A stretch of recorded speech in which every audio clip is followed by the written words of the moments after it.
Answer. उससे पहले हम जो चैप्टर 2 था आपका, उसके एनसीईआरटी टेक्स्ट बुक क्वेश्चन यहाँ पे कुछ डिस्कस कर लेते हैं। First question, fill in the blanks. तो क्वेश्चन नंबर ए है, micro organisms can be seen with the help of. Micro organisms को आप किससे देख सकते हो? माइक्रोस्कोप। बी है, blue green algae fix dash directly from air and enhance fertility of soil. इसका होगा nitrogen. Third, alcohol is produced with the help of. Alcohol किससे बनता है? आपको बताया था, ईस्ट से बनता है। फिर है, cholera is caused by bacteria. फिर है, टिक द करेक्ट ऑप्शन। तो क्वेश्चन नंबर ए है, yeast is used in the production of. अभी अपन ने देखा है alcohol. B, the following is an antibiotic. इसमें से एंटीबायोटिक कौन सी है? Sodium bicarbonate, alcohol, yeast, streptomycin. Alcohol तो हो नहीं सकती, ईस्ट भी एंटीबायोटिक हो नहीं सकता। फिर है, सोडियम बाइकार्बोनेट भी नहीं हो सकता है, तो ये स्ट्रेप्टोमाइसिन नहीं एंटीबायोटिक है। Third, carrier of cholera causing protozoa is. जो मलेरिया कौन लेके आता है? इसका होगा female anopheles mosquito. First option है इसका D, the most common carrier of communicable diseases is. Communicable diseases का सबसे कॉमन कैरियर कौन सा है? Ant, house fly, dragon fly या स्पाइडर। इसका होगा हाउस फ्लाई। ई है, द ब्रेड और idli dough rises because of. ये किससे राइज होता है? जो ब्रेड और इडली बनाते हो आप, हीट से या फिर ग्राइंडिंग। थर्ड है, ग्रोथ ऑफ यीस्ट सेल्स और हीटिंग। तो आपको बताया था ये यीस्ट सेल्स के कारण होता है। अपन ने माइक्रो ऑर्गेनिजम्स कैसे अपने लिए बेनिफिशियल है वो पढ़ा था, तो अपन ने देखा था कि इसमें जो है यीस्ट सेल्स की ग्रोथ हो जाती है। फिफ्थ है, the process of conversion of sugar into alcohol is called. Sugar को अल्कोहल में चेंज करने के प्रोसेस को कहते हैं फर्मेंटेशन। इसका करेक्ट ऑप्शन होगा थर्ड। और फिर इसमें आपको मैच करना है, एक तो आपको बैक्टीरिया के नाम लिखा हुआ है, एक तो उनके यूजेस लिखे हुए हैं। सबसे पहला बैक्टीरिया किस काम का? E, causing cholera. Second, rhizobium. Rhizobium का क्या काम है? नाइट्रोजन को फिक्स करना। Third, lactobacillus making of curd. Fourth है, यीस्ट। यीस्ट को हम क्या करते हैं? Making of bread. फिफ्थ है, प्रोटोजोआ। प्रोटोजोआ क्या है? मलेरिया लेके आता है। सिक्स्थ है, वायरस। वायरस से क्या होता है? एड्स हो सकता है। और इसके क्वेश्चन आंसर है, can micro organisms be seen with the naked eyes? If not, how they can be seen? क्या माइक्रो ऑर्गेनिजम्स को आप नेक्ड आई से देख सकते हो? और अगर नहीं तो आप उसे किससे देखते हैं? तो देखिए, माइक्रो ऑर्गेनिजम्स को अपन नेक्ड आई से नहीं देख सकते, लेकिन उसे किससे देख सकते हैं? माइक्रोस्कोप से, क्योंकि उनकी साइज 10⁻⁻ में होती है, इसलिए। फिर है, what are the major group of micro organisms? इसमें अपन ने देखे थे इसके ग्रुप है, जैसे बैक्टीरिया, प्रोटोजोआ, एल्गी, फंजाई और वायरसेस। तो ये है इसकी ग्रुपिंग। फिर है, name the micro organism which can fix nitrogen in the soil. इसमें आपको माइक्रो ऑर्गेनिजम्स के नाम बताने हैं, तो वो आपने देखे, जैसे earthworm, rhizobium, bacteria, blue green algae, वो सब मिलके नाइट्रोजन को फिक्स करते हैं। फिर है क्वेश्चन नंबर 7, आपको 10 लाइन्स लिखने हैं कि माइक्रो ऑर्गेनिजम्स आपके लिए यूजफुल कैसे है। तो आप लिख सकते हैं 10 लाइन्स, ये कि अपने जो डेली यूजेस में है माइक्रो ऑर्गेनिजम्स काफ़ी यूजफुल है। ये सबसे पहला, ये फ्रेंडली और यूज फ्रेंडली है। और कुछ बैक्टीरिया है जो हमें कर्ड बनाने के लिए हेल्प में, जैसे कुछ हाउस होल्ड चीज़ें बनाने के लिए काम में लिए जाते हैं। फिर इसको जैसे अल्कोहल, वाइन और बियर भी इससे बनती है। इससे एंटीबायोटिक्स भी बनती है, वैक्सीन्स भी बनती है। ये सॉइल की फर्टिलिटी को इंक्रीज करने में भी हेल्प करता है। और कुछ बैक्टीरिया ऐसे जो इन्वायरमेंट को क्लीन कर सकता है। तो आप सबसे पहले लिख सकते हैं कि बैक्टीरिया, जैसे जरूरी नहीं कि सारे बैक्टीरिया आपके लिए हार्मफुल है, उसमें से कुछ अपने लिए यूजफुल भी होते हैं। तो ये आप लिख सकते हैं 10 लाइन इसके ऊपर। 8 है, right a short paragraph on the harmful effect of micro organisms. अब आपको एक पैरा लिखना है माइक्रो ऑर्गेनिजम्स के हार्मफुल इफेक्ट पे। तो ऑर्गेनिजम्स बेनिफिशियल तो है, लेकिन उसके साथ साथ ये अपने लिए हार्मफुल भी है। ये डिजीजेस के कैरियर होते हैं, ये बहुत सारे डिजीजेस को फैलाते हैं। आप देख सकते हो जैसे जो मलेरिया है वो फीमेल एनोफिलिस के कारण होता है, डेंगू है वो एड्स मस्कीटो के कारण होता है। तो यह पहला लिख सकते हैं। 9th है what are antibiotics, what precautions must be taken while taking antibiotics. तो एंटीबायोटिक्स क्या होती है आपको बताया हुआ है, आपको मैंने इसके प्रिकॉशंस भी लिखवाए थे कि जो एंटीबायोटिक्स होती है वो एम्प्टी स्टमक में ले नहीं सकते, इसको प्रॉपर राइट अमाउंट में लेना पड़ता है और राइट टाइम पे। अब अपन करेंगे chapter 3 synthetic fibres and plastics. इसमें देखते हैं अपन सबसे पहला MCQ. Tick the correct option. First, nylon is used to make. Nylon किसके लिए यूज होता है, क्या बनाने में? इलेक्ट्रिक प्लग्स का क्या नायलॉन बनेगा? नायलॉन से क्या इलेक्ट्रिक प्लग्स बन सकते हैं? Second, parachute. Third, wire coverings. D, sweaters. तो जो पैराशूट है वो नायलॉन से बनते हैं। Third, the statement not true about the plastic is that. ऐसी कौन सी स्टेटमेंट जो प्लास्टिक के ट्रू नहीं है? नॉन रिएक्टिव है, हाँ सही है, नहीं है वो नॉन रिएक्टिव ही है, ड्यूरेबल भी है, लाइट वेट भी है, हाईली कंडक्टिव। ये तो बिल्कुल गलत स्टेटमेंट है क्योंकि वो पुअर कंडक्टर होते हैं, तो यहाँ पे होगा D. Third, rayon is synthesised from. Rayon किससे सिंथेसिस्ड होता है? आपने जब स्टार्टिंग में पढ़ा था, वुड पल्प। फोर्थ है, कॉटन और jute bag are better than polythene bag because.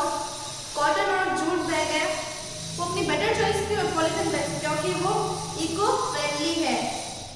Fifth है, fabrics made from synthetic fibres are. तो सिंथेटिक फाइबर्स से फैब्रिक्स होते हैं, देखिए केमिकल फ्री भी होते हैं, ड्यूरेबल भी होते हैं और चीपर भी होते हैं, इसलिए हम लिखेंगे ऑल ऑफ दीज। अब है fill in the blanks from the given words. सबसे पहला, rayon is made from naturally organic polymer. और रेयॉन के लिए पॉलीमर कौन सा यूज होता है? सेल्यूलोज। सेकंड है, dash was the first fully synthetic fibre to be made. तो जो नायलॉन है वो सबसे पहला सिंथेटिक फाइबर है, तो हम नायलॉन। थर्ड है, dash is very popular form of polyester. इसका होगा PET।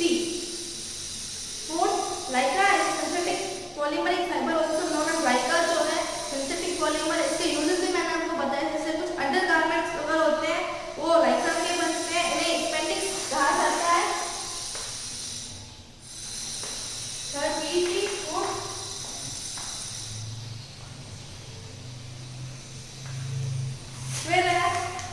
Fifth, dash can be moulded in all types of possible shape. जो प्लास्टिक होता है उससे हर टाइप में मोल्ड कर कोई भी शेप दे सकते हैं, तो इसका लिखेंगे प्लास्टिक। सी, ट्रू और फॉल्स। उसका पहला क्वेश्चन है, synthetic fibre are cheaper than natural fibre. Synthetic fibres जो होते हैं वो नेचुरल फाइबर से चीपर होते हैं, हाँ होते हैं, उसका लिखेंगे हम true. Nylon absorbs water and dry easily. देखिए नायलॉन जो है वो वाटर को एब्सॉर्ब जल्दी से नहीं करता है, तो ये गलत स्टेटमेंट है, यहाँ पे लिखेंगे false. Third, jar and water bottles are made of PET। PET के बारे में हमने देखा था कि बहुत ही पॉपुलर फॉर्म है प्लास्टिक का, और ये जितने भी household product kitchenware होते हैं या फिर वाटर बॉटल्स वो PET की बनती है, यहाँ पे ट्रू होगा ये। फिर nylon and polyester fibres burn slowly and form beads. तो अपन ने एक्टिविटी देखी थी कि जो उसमें मैंने एक्टिविटी परफॉर्म की थी, कौन से जो फाइबर है उसको कितना टाइम लगता है बर्न होने में। तो अपन ने देखा था जो कॉटन है वो जल्दी से बर्न हो जाता है, लेकिन नायलॉन और पॉलिस्टर है वो क्या है धीरे धीरे बर्न होता है और वो बीड्स बनाता है। तो ये ट्रू स्टेटमेंट है, यहाँ पे ट्रू लिखेंगे हम। First, it is safe to keep food item in recycled plastic bags. इसका होगा फॉल्स, सेफ नहीं होता है। D, short answer type question where it is used. सबसे पहला है what is PET where it is used. तो देखिए PET आप लिखोगे is very popular form of polyester. Page number 31 में दे रखा है, इसमें PET polyethylene terephthalate is very popular form of plastic. अब इसके यूजेस है water bottles and many containers used in kitchen, fill, wires and many other useful products are made using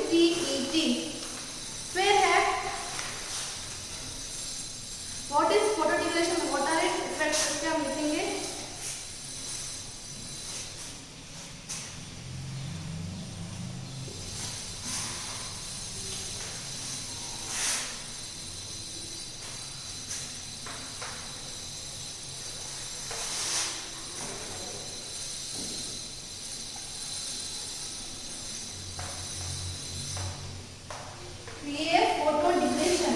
आपको इसके बारे में लिखना है, फोटो डिग्रेडेशन क्या होता है और उसके इफेक्ट क्या क्या होते हैं। तो हम लिखेंगे photo degradation causes change season in the polymer material which results in the loss of important physical properties such as impact strength, tensile strength, elongation and thick, etc. and can be observed as cracking, shocking and color changes। तो हम इसका ये लिखेंगे। Third है what are synthetic fibers? Name the synthetic fiber known as artificial silk। तो इसका synthetic fibers क्या होता है? तो हम लिखेंगे synthetic fibers की definition है synthetic fibers are those fibers which are synthesized by man। फिर ऐसा कोई एक आपको बताना है।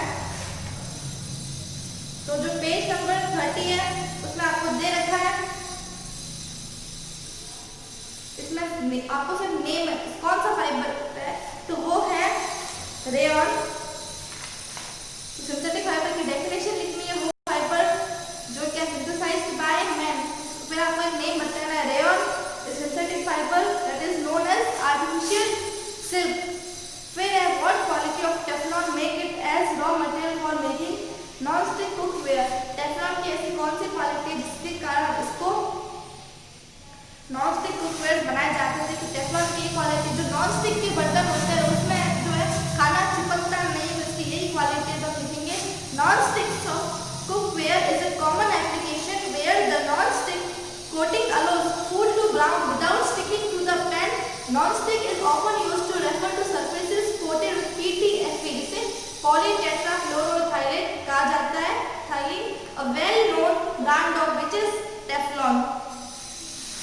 फिर है question number 5, give reason for the following। आपको रीजन देने हैं कि क्या करने से handle of cooking utensils are made of plastic. Cooking जो यूटेंसिल्स होते हैं वो प्लास्टिक, उसके हैंडल प्लास्टिक से क्यों बनते हैं? क्योंकि प्लास्टिक क्या है डेड कंडक्टर ऑफ हीट को अलाउ नहीं करता है, इससे अपना हाथ जलता नहीं है इसलिए। फिर है B bakelite is used to make electrical switches because ये क्या है bakelite is poor conductor of electricity, ये जो है बर्न नहीं होता है। फिर है E long answer type question, उसमें पहला क्वेश्चन है what are biodegradable and non biodegradable substances. तो देखिए बायोडिग्रेडेबल और नॉन बायोडिग्रेडेबल सब्सटेंसेस क्या है। बायोडिग्रेडेबल सब्सटेंसेस वो है substances that can decompose through the natural processes such as water, air and action of microorganisms are called biodegradable substances। For example, vegetable peels, foodstuffs, fruit peels, paper, cotton clothes, wood etc. are biodegradable substances। अब है non-biodegradable substances which either do not decompose or take many years to get decomposed through the natural processes are called non-biodegradable substances। Example, tin, aluminium, plastics। फिर है second, mention few problems associated with excessive use of synthetic plastic। देखिए आपको कुछ बताना है कि अगर आपने सिंथेटिक प्लास्टिक को ज़्यादा यूज कर लिया तो क्या होगा। देखिए इसके डिसएडवांटेजेस ये है if it is left thrown। Plastic is a non-biodegradable substance। If it is left thrown, it takes many years to get decomposed or does not get decomposed। फिर है burning of plastics produces many toxic fumes। फिर if thrown into the drain and sewers, plastic clog them। Sometimes the animal like cows may eat plastic of। फिर है third, name the three synthetic fibers and mention two uses of each। तो आपको सबसे पहले three synthetic fibres के name लिखने हैं, तो वो कौन से है देखिए रेयॉन, नायलॉन और एक्रिलिक। फिर आपको उसके तीनों के दो यूजेस लिखने हैं। तो रेयॉन के दो uses, it is used in the manufacture of carpet. Second, it is used in the textile industry for making many type of fabrics. Nylon के दो यूजेस ये है कि it is used for fabricating sheets, this is for brushes. It is used for making nets, fishing nets and parachutes and ropes for climbing। फिर acrylic के uses है used in making sweaters, socks, home furnishings, blanket and many other clothing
जिससे आपको